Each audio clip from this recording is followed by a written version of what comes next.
Salut à tous, aujourd'hui je vais vous parler de l'Arduino. Donc en fait l'Arduino qu'est-ce que c'est? C'est une carte microcontrôleur, donc en fait c'est juste la partie en bleu que vous voyez ici.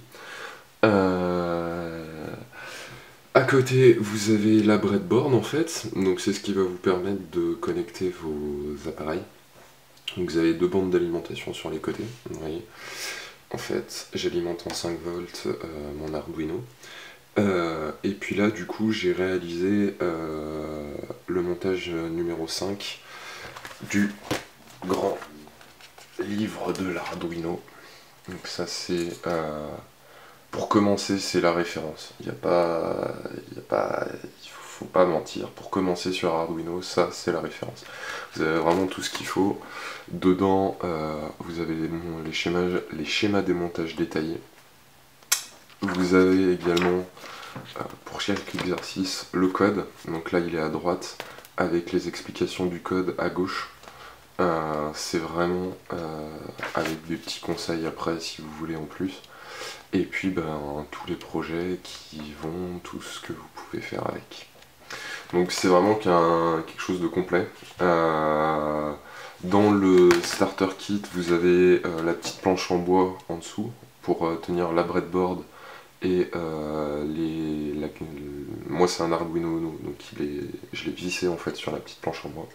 J'ai quand même utilisé des petits ronds en plastique en fait, là où j'ai mis les vis, histoire quand même que les soudures ne touchent pas le bois. J'avais peur qu'il y ait un point chaud secret et que ça mette le feu. Mais normalement, il n'y a pas de souci, hein. Vous surélevez un tout petit peu, vous regardez que ça fasse pas contact avec le bois et vous aurez aucun problème.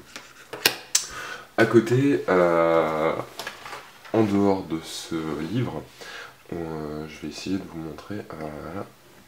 Hop, voilà. Dans le kit, on a énormément de composants qui sont fournis, le buzzer, des boutons poussoirs, des convertisseurs, des LED en veux-tu en voilà.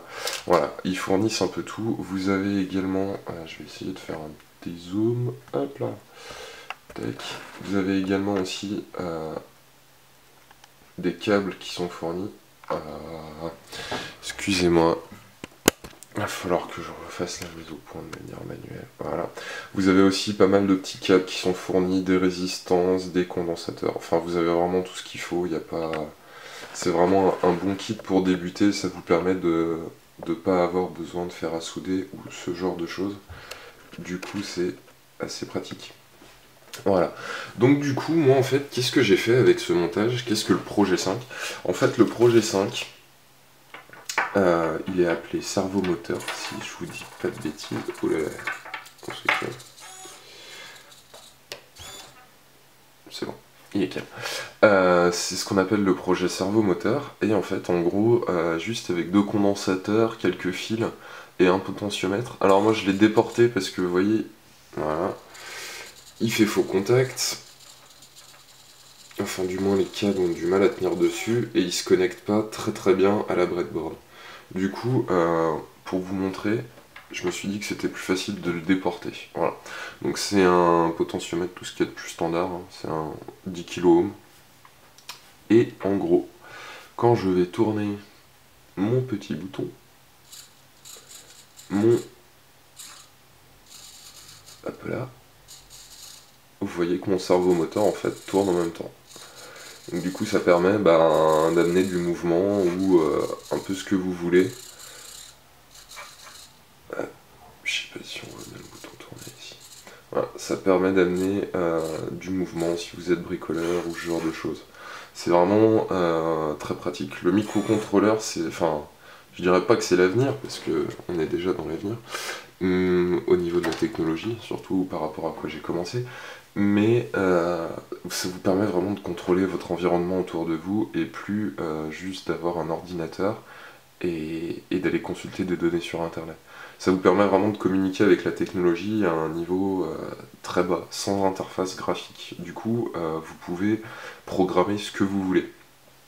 Je vais vous montrer tout simplement, ce sera tout aussi simple. Là, donc j'ai réalisé un projet du livre. Et comme j'avais pas de temps à perdre et que je l'avais déjà fait, hop là, j'ai utilisé en fait le script fourni par, par Arduino pour lancer le programme en fait. Voilà. Et en gros, eh ben, c'est ni plus ni moins que du C. Donc le programme, il s'appelle Arduino, il est disponible pour Windows, Linux et Mac. Il fonctionne bien, j'ai jamais eu de problème avec particulier. Peut-être les premières fois la connexion avec l'Arduino sont un peu compliquées. Mais en gros, vous tapez votre code. Alors on vous apprend bien sûr à le taper, à déclarer vos variables, à initier le void setup, le void loop. On vous explique vraiment tout en détail. La seule chose, comme je vous l'ai déjà dit plus haut dans l'article, c'est que c'est en anglais. Du coup, il faut quand même avoir une ou deux connaissances. Voilà, donc du coup, en gros, vous avez, le programme est très simple. Fichier, les éditions, les croquis, les outils. Alors, les outils, surtout le type de carte et de port série, ce sera la première fois que... Tiens, bah d'ailleurs, il n'est pas branché. On va le brancher, on va le voir apparaître. Non, peut-être, on ne sait pas. Ça dépend... Voilà, si, il est apparu. Donc là, mon Arduino et Uno est branché. J'ai bien choisi un type de carte Arduino Uno. Vous pouvez vérifier, compiler les croquis, voilà. Donc là, je l'ai compilé en fait, mais je ne l'ai pas envoyé à l'Arduino. Donc lui me dit que le code est bon, en même temps c'est un exemple, donc il n'y a pas d'erreur, mais moi je peux vous assurer que j'en ai déjà eu. Et quand vous oubliez un point-virgule à la fin de la ligne, et que votre code fait 100, 200 lignes, et qu'il faut tout relire et chercher la moindre petite erreur, des fois ça devient amusant, enfin, chacun son trip quoi. Donc soit vous vérifiez votre code, soit vous l'envoyez. Donc là je vais l'envoyer, de toute façon je l'avais déjà envoyé. Voilà. Et à la fin, il me dit overdude, done, thank you. Donc c'est tout bon en fait, et mon petit programme du coup, du coup j'ai débranché le potentiomètre. Ok. Bon, en gros, c'est vraiment pour vous donner une première approche. Vous pilotez, on vous fournit le câble USB, vous pilotez votre Arduino grâce au logiciel fourni et en téléchargement sur internet. Je vais en profiter de finir la vidéo pour commencer à vous démonter, à tout démonter, parce que je vais refaire une vidéo juste derrière, je pense, avec un autre montage, histoire d'avoir encore un peu plus pas d'informations, mais que ce soit un peu plus visuel. C'est vrai, quand on vous parle de microcontrôleurs ou de choses comme ça, sans avoir des exemples, des aperçus, c'est pas très agréable. Donc en gros, la plupart des composants s'interconnectent entre eux, hein, vous n'avez pas de souci à vous faire. Je vous recommande quand même de trouver une petite pince. C'est très pratique quand il faut aller brancher les câbles dans les petits recoins parce que la breadboard est tout occupée. Et mine de rien, ça arrive très vite, surtout avec cette breadboard parce que c'est pas un grand modèle. Mais bon, une breadboard ça coûte pas non plus ultra cher. Un grand modèle, j'en ai vu à 3 ou 4 euros sur internet. Donc du coup, c'est pas vraiment ça le problème. Déjà, celle-là vous permet de connecter pas mal de composants. Hein. Vous n'avez pas de souci à vous faire.